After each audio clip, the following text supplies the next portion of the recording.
sociable with everyone, didn't meet a stranger.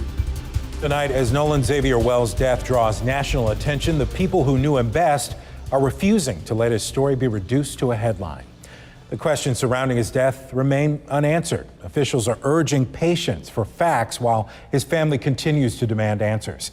Good evening. I'm Troy Johnson. And I'm Megan West. Tomorrow, civil rights attorney Ben Crump and the Reverend Al Sharpton will stand beside Nolan's family. They plan to call for a fully transparent investigation.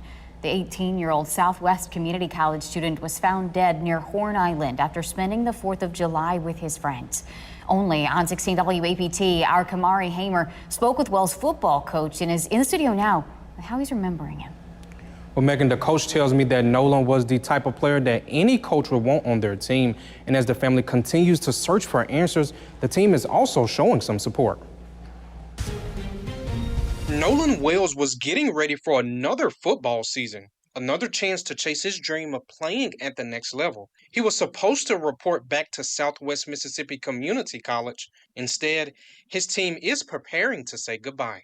It's heartbreaking, man, whenever it's obviously you don't want to see anyone lose their life at any age, and but someone young like this with a future in front of them, it's tough. 18-year-old Wells was supposed to move into his dorm on Monday to begin getting ready for this football season. The teenager was found dead on Horn Island Monday morning. There's a mixture of feelings, with these guys. Some guys want to talk about it, and some, kind of want to have time to themselves, and some are angry and, crying. Wells played wide receiver at Southwest. George says it's the impact that he made off the field that will be missed the most. I can't speak enough about the type of teammate that he was.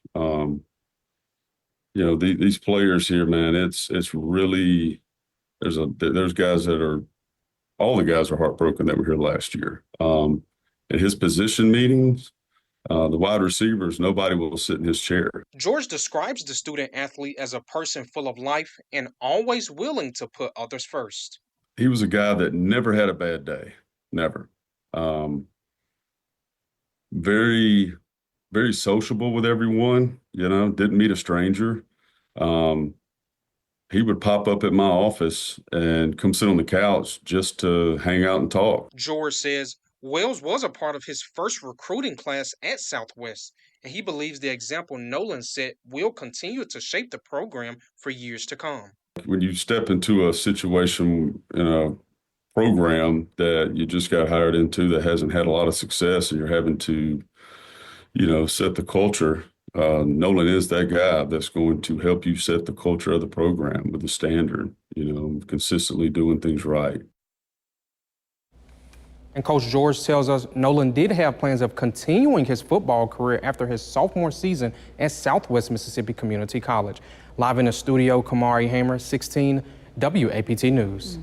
All right, Kamari, thank you. 16 WAPT is following this developing story, and we'll continue monitoring tomorrow's news conference. Make sure you download the 16 WAPT mobile app, turn on the alerts. We'll send you updates as soon as we get them.